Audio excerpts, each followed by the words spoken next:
very important, and that really was sort of Etta's part in that. It was frustrating for me. I mean, At 83, Katharine Ross finally allowed herself to speak of a single instant that had never left her, the moment when acting stopped, feeling like pretending.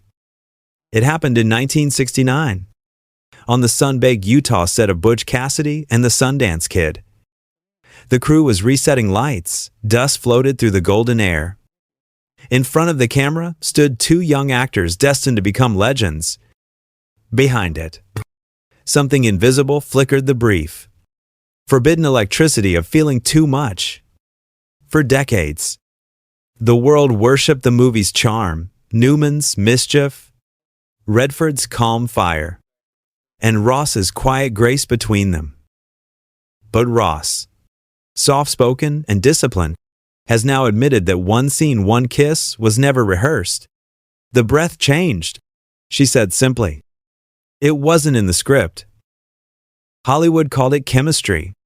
She called it confusion, a sudden collapse between art and life. For the rest of the shoot, she carried a secret no one had words for, that sometimes the camera records the truth precisely because no one dares to live it. Behind the photographs of desert laughter and cinematic perfection, two performers were learning the cruel grammar of intimacy in their trade. You can touch someone for art, but never reach them for real. Redford, ascending into stardom, built a wall of composure. Ross, already celebrated for The Graduate, hid her turmoil behind poise. They never spoke of it again. Half a century later, time has stripped away the glamour, leaving only the echo of that silence. When asked today what truly happened on that dusty afternoon, Ross pauses. Her eyes drift somewhere far beyond the question. It was beautiful, she whispers. And that was the problem. If legends are born from such accidents of truth, then Butch Cassidy and the Sundance Kid was more than a film, it was the price of one. In the late summer of 1968, Robert Redford was 31 and still trying to believe he belonged in Hollywood. His career had flickered, promising turns in Barefoot, In the Park, and Inside Daisy Clover, but he remained the quiet man in a noisy business. The kind who observed more than he spoke. He distrusted glamour, preferred solitude, and carried a restless need for authenticity that both defined and isolated him. Katharine Ross, by contrast, had just come off The Graduate, a phenomenon that had made her face one of the most recognizable in America. Yet fame felt to her like standing under too bright a light, beautiful but blinding. She had studied acting as an art, a craft of truth, not a commodity. When director George Roy Hill invited her to audition for Butch Cassidy and the Sundance Kid, she hesitated. She didn't want to be the woman between two men. But the script's tenderness and Redford's quiet intensity persuaded her otherwise. From the first table read, there was a current between them that no one could quite name.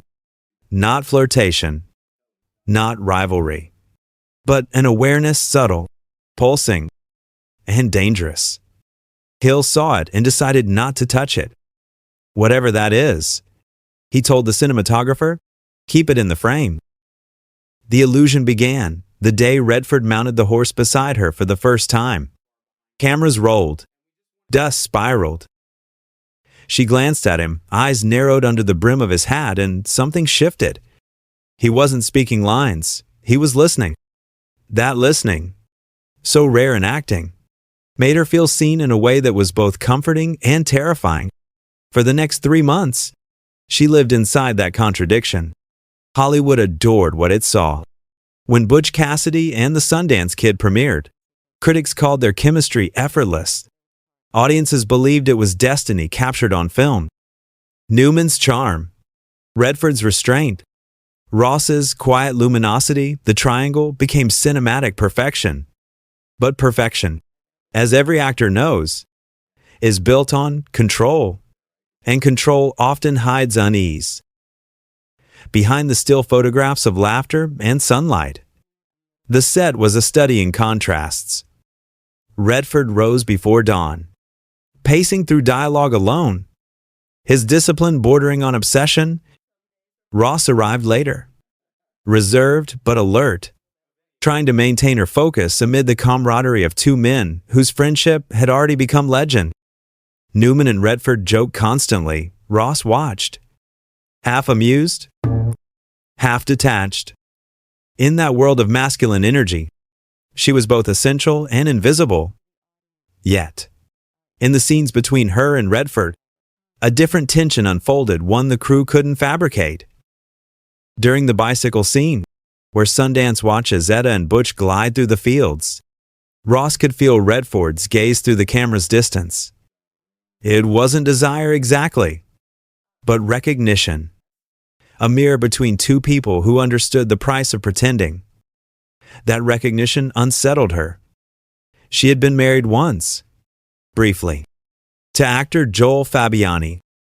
It had ended quietly, as if she had outgrown the idea of belonging to anyone. Redford, on the other hand, was already married with children, fiercely protective of his private life. They both knew that crossing any line would destroy the delicate trust that kept the production intact. And yet, acting demanded surrender, especially in scenes of closeness. The kiss scene became the film's pulse. The script described it simply. He turns to her, and they kiss. Nothing more.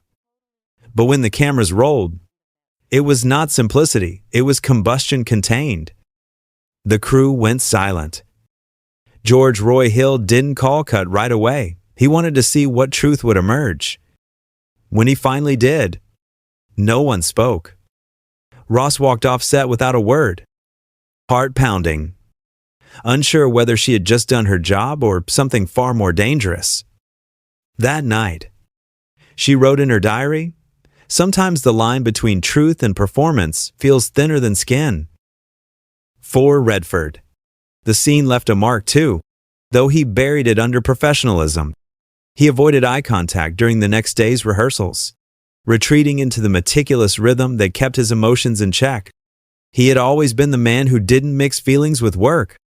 Yet Ross' presence haunted him in a quiet, persistent way, like a song heard once that refuses to leave. As filming continued, the illusion solidified. The trio became icons before the movie was even released. Magazines hailed them as the new face of American cinema. Reporters followed their every move. The laughter in interviews, the easy camaraderie, all of it played perfectly into the myth of harmony. But inside that harmony lay unspoken dissonance. Ross began to notice how often Redford disappeared between takes, walking alone to the edge of the desert set, standing still under the sun. Once, she approached him, intending to ask about a line reading, but stopped. He turned slightly, his eyes catching the light, and for a moment she saw not confidence but exhaustion, a man wary of being seen too closely. She walked away.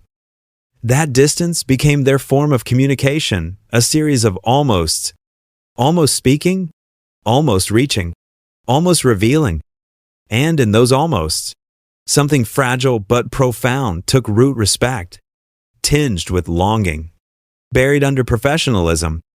The world saw chemistry. They lived discipline.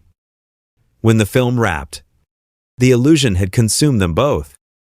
At the final party, Newman joked about a sequel. Champagne flowed, and everyone posed for photographs. Ross and Redford exchanged a brief handshake, nothing more. Yet that touch, brief as it was, contained everything they could never say aloud: gratitude, restraint, and the unacknowledged ache of what might have been. In the years that followed, Butch Cassidy and the Sundance Kid became legend. Critics dissected every frame. Scholars praised its balance of humor and melancholy. And audiences returned to the same question: what made their connection so real? The answer, perhaps, was simple.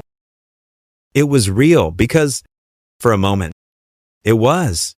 But Hollywood doesn't allow real feelings to survive untouched. Redford buried himself in work, channeling emotion into craft. Ross retreated to quieter projects, her eyes carrying the calm of someone who had seen too much of truth's price.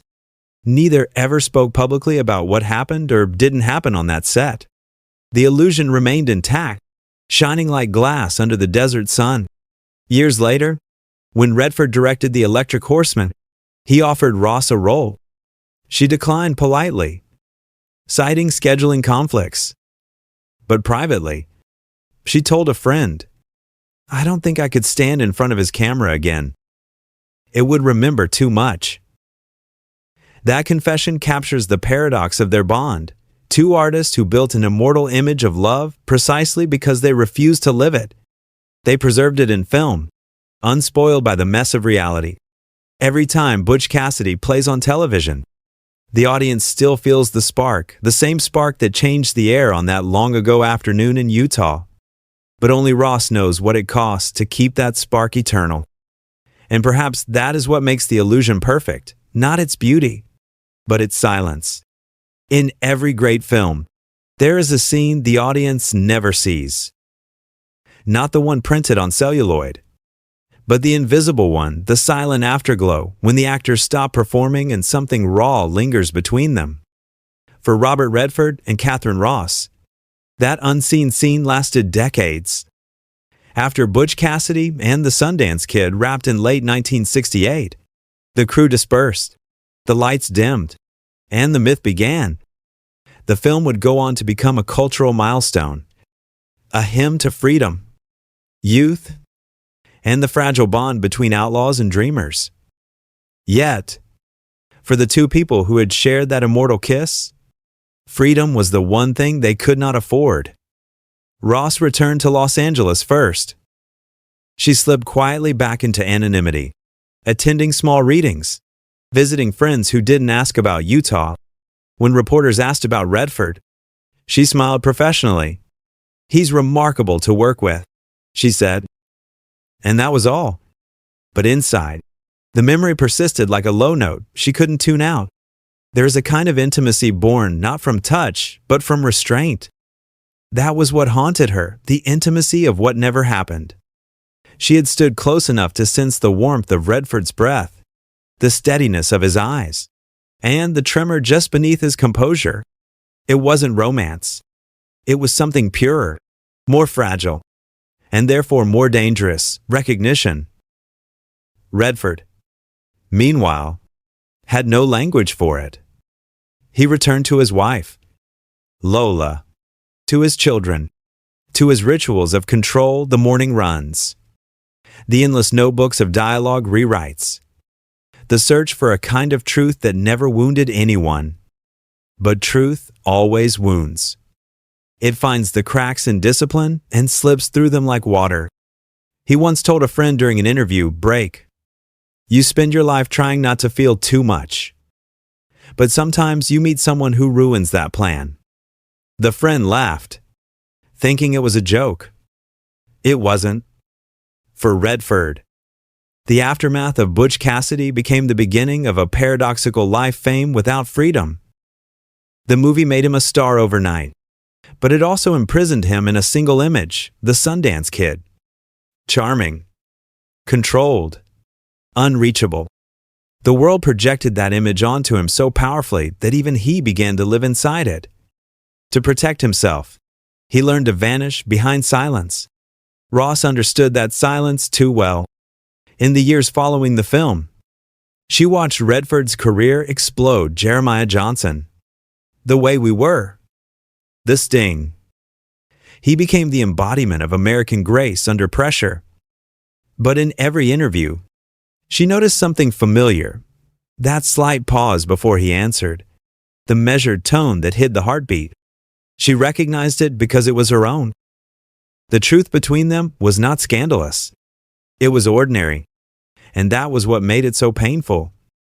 It was the truth of two people who met at the wrong time, in the wrong circumstances, and had to act out a love story they could never live. In that contradiction lay the deepest kind of ache. Once, at an awards dinner in 1974, they crossed paths again. The room was crowded with laughter and tuxedos. The kind of Hollywood night built on illusions. When she turned, he was there older, broader in the shoulders. His hair now sunlit gold instead of boyish blonde. Their eyes met for the first time in years. "Hello, Katharine," he said, quiet, as if afraid the word might break. She smiled, poised as always. "Hello, Robert." A pause then. "You've done well." He nodded, but there was no pride in his voice. "You, too." It lasted maybe 15 seconds, but the moment carried a lifetime of unfinished sentences. Then someone called his name. A producer wanted a photo. He turned away, and the spell dissolved back into applause. That night, driving home along Sunset Boulevard, Ross rolled down the window and let the wind hit her face.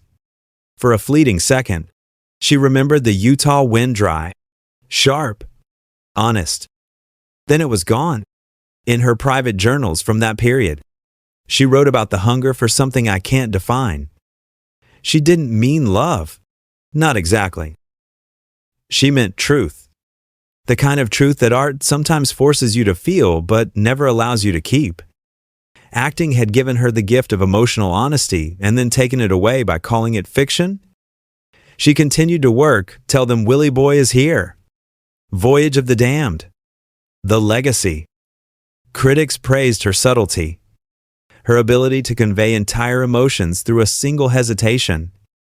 What they didn't realize was that she wasn't performing hesitation, she was living it. Every time the camera closed in, she found herself searching for something she had once seen in Redford's eyes, that strange tenderness born of self-denial. Meanwhile, Redford's legend hardened. He became the face of integrity in a corrupt industry. The man who turned down fame's excesses and built Sundance, a refuge for authenticity. Yet, behind that noble image was a man who rarely allowed himself to be known. "I've always been more comfortable behind the camera," he once admitted. "It's safer to observe than to be seen." Those who knew him best said that his control was his grief. He had lost a child, endured heartbreaks, carried the weight of being everyone's ideal. The world wanted him to be flawless, and he obliged, at the cost of something quietly human. In that way, he and Ross were mirrors, each punished for being too believable. Years later, during an interview for a retrospective on Butch Cassidy, a journalist asked Ross what she remembered most about the shoot. She didn't hesitate. "The silences," she said. "The way they spoke louder than the lines." The interviewer laughed, thinking it was metaphor. But for Ross, silence had been a language. It was the only way two professionals could admit what they could never act out again. By the 1,980 seconds, both had moved far beyond that chapter. Redford was directing, producing, becoming an institution. Ross had married actor Sam Elliott, finding at last a partner who shared her quiet rhythms. They lived in the country, far from Hollywood's noise. Yet sometimes, watching old films on television, she would catch a glimpse of that young man with the desert in his eyes. And for a moment, she would feel both gratitude and a trace of sorrow.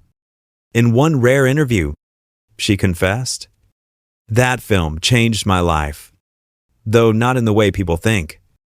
It taught me that honesty can be the most dangerous form of acting."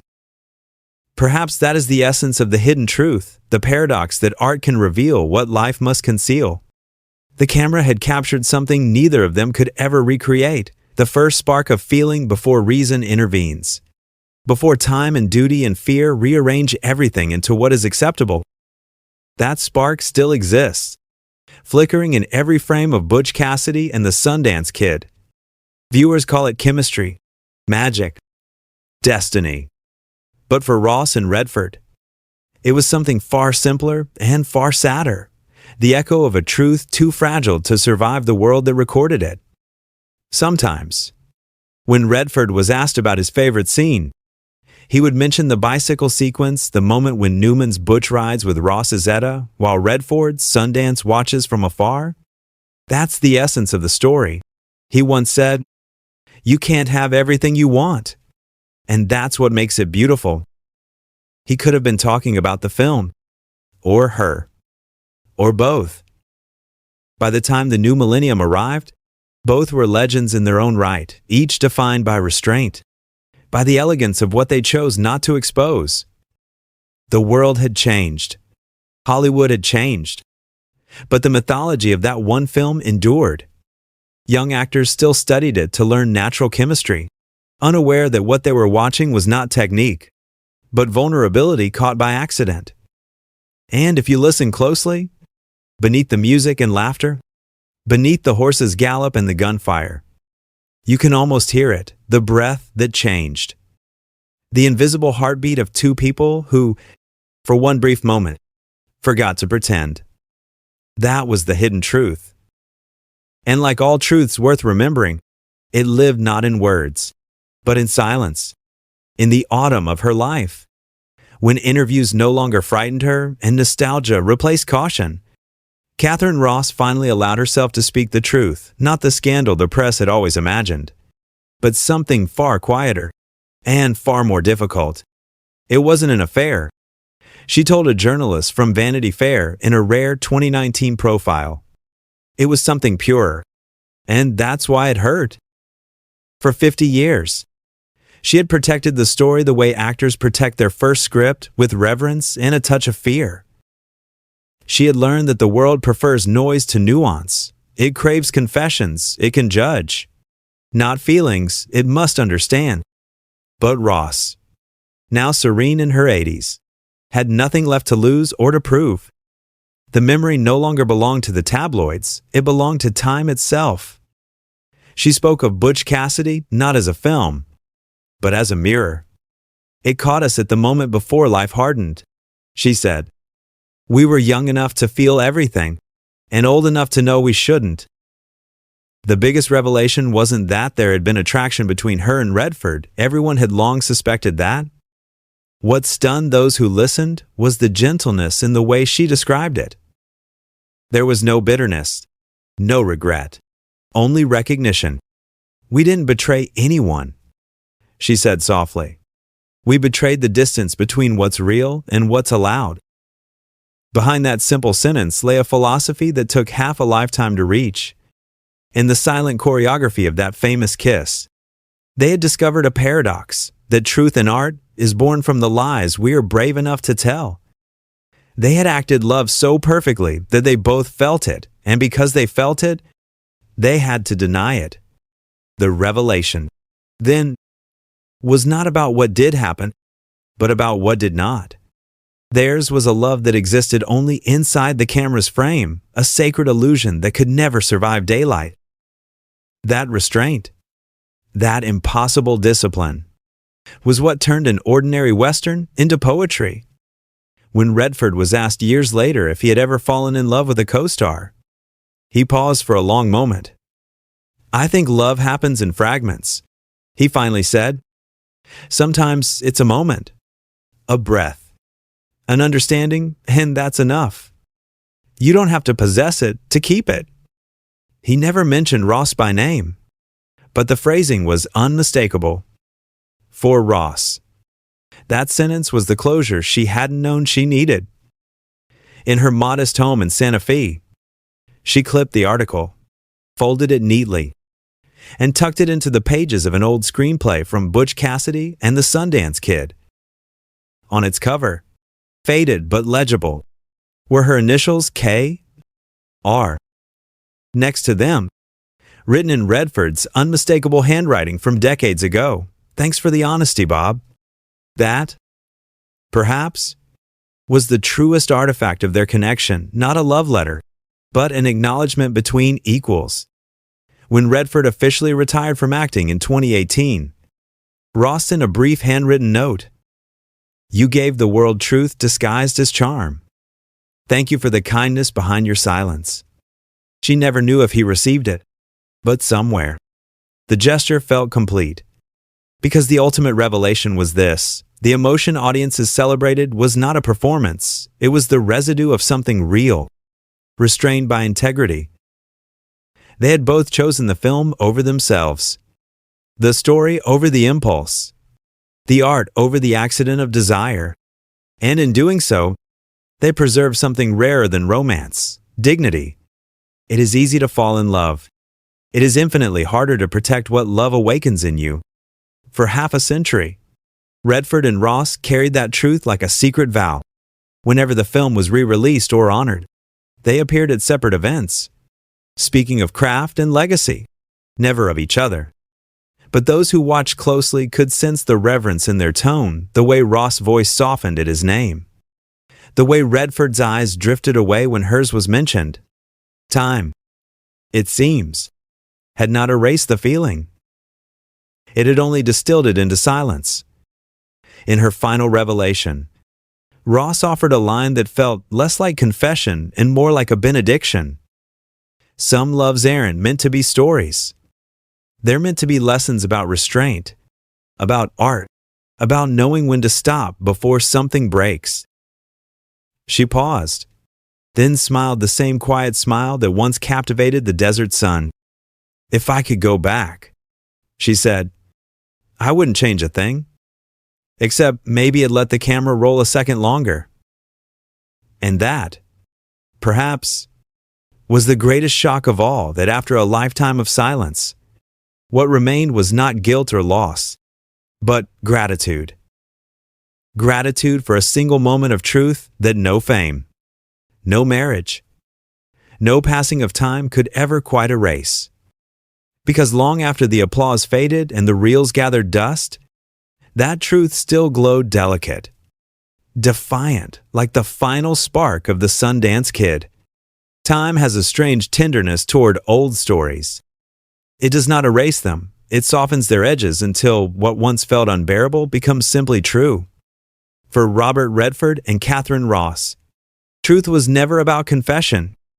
It was about preservation, protecting something fragile enough to shatter if spoken aloud. What Butch Cassidy and the Sundance Kid left behind was not only a piece of cinematic history, but an emotional artifact, a reminder that sometimes the most powerful love stories are the ones that never fully happen.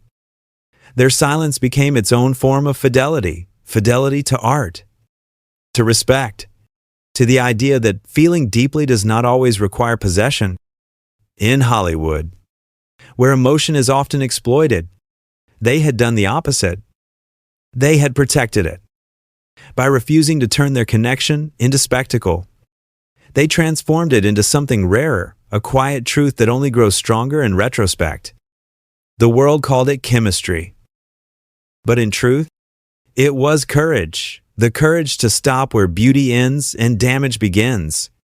Redford spent his later years building legacies films, festivals, foundations all rooted in authenticity. Ross withdrew from fame, finding peace in the rhythm of ordinary days beside Sam Elliott. Both carried within them the echo of that desert sunlight, that shared breath that once blurred the line between fiction and life. They never had to name it. Art had already done so for them. In every frame of Butch Cassidy, their restraint becomes its own kind of language. The stolen glances, the half smiles, the unspoken tenderness all whisper the same message, that real intimacy lies not in possession, but in understanding. It is a truth that outlasts beauty, fame, even time itself. When the final credits roll, and the gunfire fades into stillness, what remains is not tragedy, but reverence for two souls who met briefly under the desert sun, touched something true, and let it go before it was ruined. Perhaps that is the quiet moral of their story, that the purest form of love is not the one that burns forever, but the one that leaves light behind after it's gone.